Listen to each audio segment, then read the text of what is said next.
O Tribunal Superior Eleitoral, o TSE, deve julgar na próxima quinta-feira uma ação de impeachment do mandato político da presidente da República, Dilma Rousseff. O caso foi proposto pela coligação Muda Brasil, da qual o senador Aécio Neves, do PSDB, concorreu às eleições majoritárias do ano passado. Além disso, manifestações pedindo o impeachment da presidente estão marcadas para o próximo domingo, dia 16. Para falar sobre esta situação, a gente conversa agora ao vivo com a cientista política Cristiane Fonseca. Ela explica quais os trâmites para que um processo de impeachment seja executado. Bom dia, obrigado pela presença aqui com a gente. Bom dia. Esse pedido de impeachment específico aí da coligação do ex-presidenciável e senador por Minas Gerais, Aécio Neves, do PSDB, ele é baseado em quê? Qual é a alegação dos tucanos para pedir a cassação do mandato político da petista Dilma Rousseff? Bom, existem dois pontos hoje que levam aí ao pedido de impeachment. Um é o abuso de poder político, né? E eles trazem alguns apontamentos que poderiam ter sido utilizados pela presidente em seu mandato durante o processo eleitoral das eleições de 2014, e o outro seria o abuso também do poder econômico, né? E aí eles alegam até isso em relação à fraude. Em relação ao poder econômico, o que eles alegam é que parte da campanha também possa ter sido financiada por doações oficiais, né? E aí entra todas essas investigações que estão sendo feitas, né?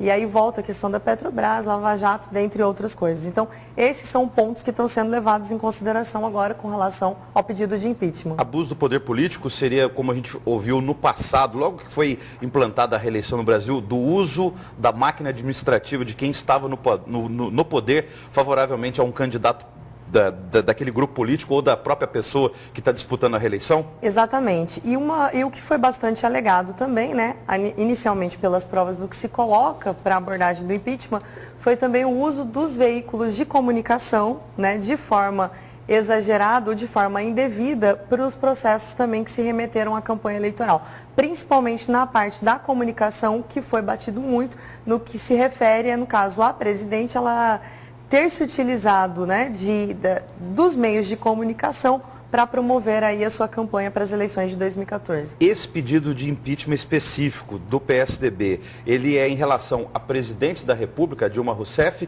ou é em relação à chapa, aí no caso, Dilma Rousseff, presidente, e Michel Temer, vice-presidente? Esse pedido hoje do Movimento Muda Brasil, ele é para a chapa. Então, ele tanto está remetido à presidente como ao vice-presidente. É até interessante a gente, né, abordar inicialmente sobre isso, porque esse pedido de impeachment que teve como seu início o seu pedido em janeiro, ele foi inicialmente rejeitado, né, tanto em relação ao presidente como ao vice-presidente. E logo após uma votação em plenário, foi que esse pedido foi votado favorável, e aí essa tramitação agora, ela volta aí à sua continuidade. E para a gente entender o que os ministros do TSE vão julgar então amanhã, quinta-feira, o que eles vão analisar? A decisão deles de amanhã já é terminativa? Não, ainda não é terminativa. Na verdade, o processo de impeachment, ele é um processo bastante delicado e bastante longo, né? O processo de impeachment, por exemplo, do presidente Collor, ele levou uma média de 7 meses aí para ele chegar ao seu fim. Mesmo ele tendo renunciado, o Senado continuou, inclusive, para que ele ficasse inelegível, né, e tivesse as punições referentes à questão do impeachment. Então, ainda não é definitivo, mas ele pode dar a continuidade desse processo. Então, num processo de impeachment, quais são os espaços ainda em que ele tramita?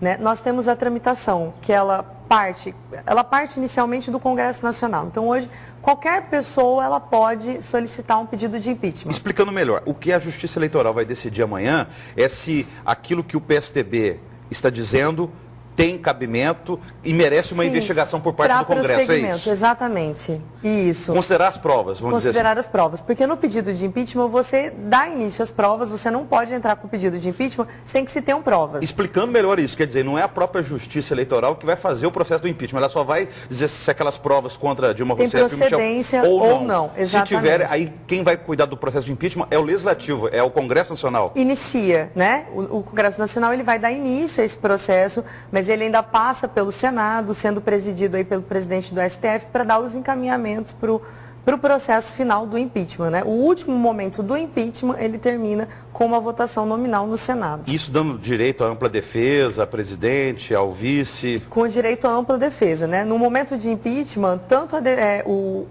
o acusado, né, como acusador, ele tem condições de levar testemunhas, aí acaba em todo esse processo de julgamento. Iniciado o processo de impeachment, vamos imaginar que amanhã o TSE admita que as provas merecem uma investigação e comece o processo de impeachment. A presidente precisa ser afastada do cargo imediatamente ou não? Ela continua no cargo respondendo a esse processo de impeachment? O primeiro afastamento ele se dá quando se tem a votação no Congresso Nacional. Por enquanto se torna procedente, aí quando vai para o Congresso Nacional, na votação, que são de 2/3 dos deputados, naquele momento, considerado que há motivações para o impeachment, ou seja, que tem uma condenação primária no Congresso Nacional, aí há o afastamento imediato. Agora, a gente não pode esquecer que esse é apenas um dos processos, um dos pedidos de impeachment. Tem mais? Exatamente. Impeachment, na verdade, nós temos um processo, que é esse que tramita aí desde o início de janeiro, né?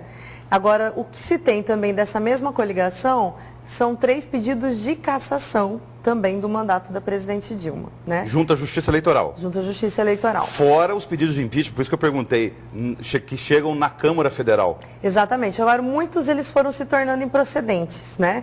O que teve procedência, que inclusive hoje está ali no TSE, é esse que veio com o Movimento Muda Brasil. Esses outros que foram feitos pelo PSTB junto à Justiça Eleitoral tem a ver também com aquela questão que foi falada logo depois das eleições, do segundo turno, da questão da urna eletrônica, do resultado das eleições. Exatamente. Foram esses pontos que eles alegaram, né? Inclusive com relação à própria procedência do processo eleitoral como um todo. Agora a gente não pode esquecer o seguinte, vamos pegar aí agora a Constituição Federal, a linha sucessória. Se o impeachment é contra a presidente e o vice, contra Dilma Rousseff do PT e o Michel Temer do PMDB, vamos imaginar que eles tenham um mandato político cassados.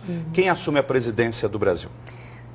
Nesse primeiro momento, se for nos 2 primeiros anos, né, porque a gente está ainda nessa configuração de que se acontece o impeachment, ele vem acontecer aqui nos próximos 2 primeiros anos. Então, se tem nos 2 primeiros anos, ainda há a possibilidade de uma eleição direta, né? E essa eleição direta, ela é antecipada primeiro pelo presidente do Congresso Nacional, que fica à frente da presidência da República até que essa eleição direta possa vir a acontecer. O presidente do Congresso hoje é Renan Calheiros, não seria o presidente da Câmara? Desculpa, presidente da Câmara. Da Câmara, do Congresso Nacional. Deputado Eduardo Cunha. Deputado Eduardo Cunha, exatamente. PMDB do Rio de Janeiro. Ele preside, né, no caso ele preside a presidência da República até que uma nova eleição ela possa ser feita.